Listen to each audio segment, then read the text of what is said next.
Market में बहुत ज्यादा चल रहा है टैरिफ टैरिफ। सुनने में आता है कि यूएस ने फलानी जगह पे इतना टैरिफ लगा दिया और फिर रेसिप्रोकल टैरिफ के नाम पर दूसरे नेशन ने इतना टैरिफ फिर से यूएस पे लगा दिया। अब अमेरिका ने एक अलग से राजनीति की यानी 90 डेज पॉज का फॉर्मूला लगाया, जिसमें उसने चाइना को छोड़ के यानी चाइना को एक्सेप्शन मानकर दूसरी कंट्रीज को थोड़ी सी राहत दी कि भाई जो मैं आपके टैरिफ बढ़ा रहा था अभी नहीं बढ़ाऊंगा, 3 महीने तक मैं सोचता हूँ, अपने जो भी रिसर्च टीम है उसकी तरफ से चलता हूँ और फिर मैं 3 महीने के बाद जो है वो डिसीजन लूंगा कि अमेरिका के हित में क्या है और बाकी कंट्रीज पे मैं क्या टैरिफ लगाने वाला हूँ।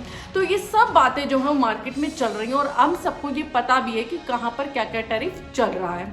आज इस वीडियो में जो मैं बात करने आई हूँ वो इस टैरिफ के चलते तो नहीं है, यानी मैं ये नहीं बताऊंगी कि टैरिफ कहाँ पर कहाँ लगाया, क्या लगाया अमेरिका ने। इसका फॉर्मूले की भी बात नहीं करेंगे कि जो हमारी इनकी बॉन्ड वैल्यू थी यानी जो यूएस की बॉन्ड वैल्यू थी वो नीचे गिर गई थी, बॉन्ड यील्ड जो थी वो ऊपर गई थी और इसकी वजह से जो था अमेरिका ने 90 डेज का पॉज लिया कि भाई हमारी मार्केट जो है वो क्रैश करने की कगार पर है और अब हमारी इकोनॉमी को कोई नहीं बचा सकता, तो अभी थोड़ी सी राहत ले लेते हैं, 3 महीने का समय ले लेते हैं। तो आज इस बात पर चर्चा नहीं करेंगे, चर्चा उस बात पर करेंगे कि भाई ये सब हो क्यों रहा है, क्योंकि हो रहा है वो हमें पता है, लेकिन इसके पीछे का कारण क्या है, कॉन्स्पिरेसी क्या है कि जो अमेरिका है वो टैरिफ लगाता है फिर वापस ले लेता है, 2 कदम चलता है 1 कदम वापस आ जाता है। तो इसका रीजन क्या है? तो देखिए, हमें लगता है कि 3 थ्योरीज जो हैं वो हो सकती है। तो आज इस वीडियो में हम कॉन्स्पिरेसी पर बात करेंगे। नमस्कार दोस्तों, बहुत बहुत स्वागत है आपका मेरे चैनल वैरायटी टू वाइब्स में। आज इस बात पर हम चर्चा करने आए हैं कि यूएस की क्या कॉन्स्पिरेसी है कि वो जो टैरिफ है वो हर दिन वही ज्ञान अलाप रहा है कि इस कंट्री में इतना टैरिफ, फिर 90 डेज का पॉज ले लूंगा। तो आज हम कॉन्स्पिरेसी के बारे में बात करेंगे। तो सबसे पहले कॉन्स्पिरेसी हो सकता है करेंसी वॉर। देखिए, इसे लेमन लैंग्वेज में समझते हैं कि एक मोहल्ले में एक दुकान है जो कि किसी पैकेट को यानी नमकीन के पैकेट को 10 रुपए में बेचती है। अब सेम मोहल्ले में जो है 2-3 दुकानें और हैं जो उसी प्रोडक्ट को यानी उसी नमकीन को 8 या 9 रुपए में बेचती है। लेकिन यहाँ बात समझने की है कि वो 8-9 रुपए में बेचती तो है लेकिन एंट्री टैक्स लगा देती है 2 रुपए का। अब इससे उनका सामान कितने का हुआ? अगर वो 2 रुपए का टैक्स लगा देंगे तो उनका सामान हो गया 9 से 11 रुपए का, यानी 10 से 11 रुपए का उनका सामान हो गया। अब जो हमारी मोहल्ले की जो एक मात्र दुकान थी वो बेच रही थी 10 रुपए। यही चीज अमेरिका भी कर रहा है। अमेरिका क्या कर रहा है? अपनी करेंसी को स्ट्रॉन्ग करने के लिए वो दूसरी करेंसीज को नीचे गिरा रहा है, इंपोर्ट ऐसी चीजें कर रहा है कि और उस पर टैरिफ लगा रहा है। यानी आप जो गुड्स खरीदेंगे, अब अमेरिका के लोग जब भी कोई गुड्स खरीदेंगे जो कि उसने इंपोर्ट किया होगा चाइना से, वो उसको होगा 145% का, यानी इंपोर्टेड टैक्स कितना लिया है? 145 का चाइना से। तो वो महंगा हो जाएगा, अमेरिकन के लिए तो महंगा हो जाएगा। जिसमें एग्जांपल बताती हूँ कि अब जो यूएस के लोग हैं वो क्या कह रहे हैं कि भाई हमारे यहाँ तो आईफोन महंगा होने वाला है, जो हमें 1 लाख में मिलता था वो 3 लाख में मिलेगा। अगर आप भारत से, उनके जो एनआरआई फ्रेंड हैं जैसे, तो भारत से अगर आप आओ तो प्लीज अपने साथ एक आईफोन लेकर आओ। तो एग्जाम्पल ऐसे समझ के देखिए कि अगर मान लो चाइना की कोई 10 रुपए की चीज है, अब क्योंकि यूएस का मार्केट ज्यादा है तो 10 रुपए की चीज कितने में बेचेगा चाइना? सपोज करिए कि 50 रुपए में बेच रहा है। अमेरिका में जब वो 50 रुपए की चीज बेच रहा तो उस पर टैरिफ भी लगा रहा है अमेरिका, तो कितने की हो गई? यानी 145% जब वो टैरिफ लगा देता तो 50 रुपए कितने पड़ गई? अब वहां के लोगों को तो और महंगा पड़ गया। लेकिन वही चीज क्या वो सेम रेट जो है वो इंडिया के लिए लगाएगा? नहीं, क्योंकि इंडिया के लोग जो है वो इतना अफोर्ड नहीं कर सकते कि भाई 10 रुपए की चीज जो है वो 50 में दोगे।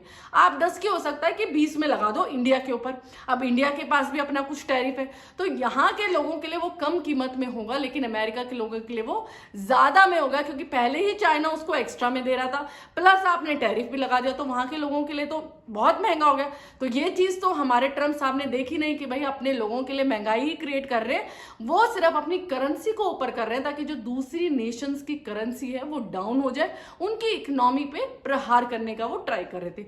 तो पहली जो कॉन्स्पिरेसी थ्योरी हो सकती है वो होती है करेंसी का वॉर।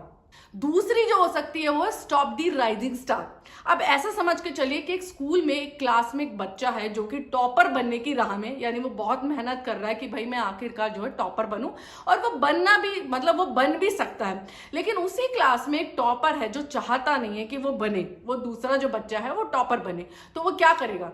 दो चीजें हो सकती हैं, या तो वो उसकी शिकायत कर देगा टीचर के साथ कि भाई ये बच्चे ने ऐसा गलत काम किया है, इसको आप मार्क्स मत दो, या वो सेकंड क्या करेगा, उसकी कोई चीजें जो है वो चुरा लेगा, उसकी हो सकता है कोई बुक चुरा ले या उसको किसी तरीके की हानि पहुंचा दे, तो यही काम कर सकता है। अब अमेरिका क्या कर रहा है, इसी एग्जाम्पल से समझते हैं अमेरिका क्या कर रहा है। अमेरिका भी सेम चीज कर रहा है।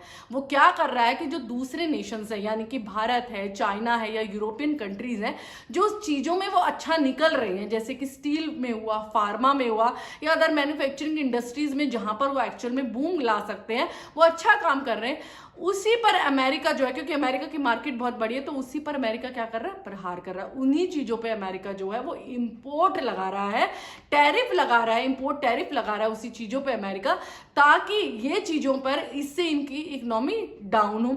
ये इकोनॉमी डाउन होगी, इनकी करेंसी डाउन होगी, तो कौन बढ़ेगा, डॉलर ऊपर अपलिफ्ट होगा। डॉलर को अपलिफ्ट करने के लिए आप दूसरी कंट्रीज को जो राइजिंग हो सकती हैं, जो कहीं ना कहीं मार्केट में बूम ला सकती हैं, वो आप अमेरिका यानी करने नहीं देगा, क्योंकि उसे अपना भी तो देखना ना, सुपर पावर कैसे रहेगा।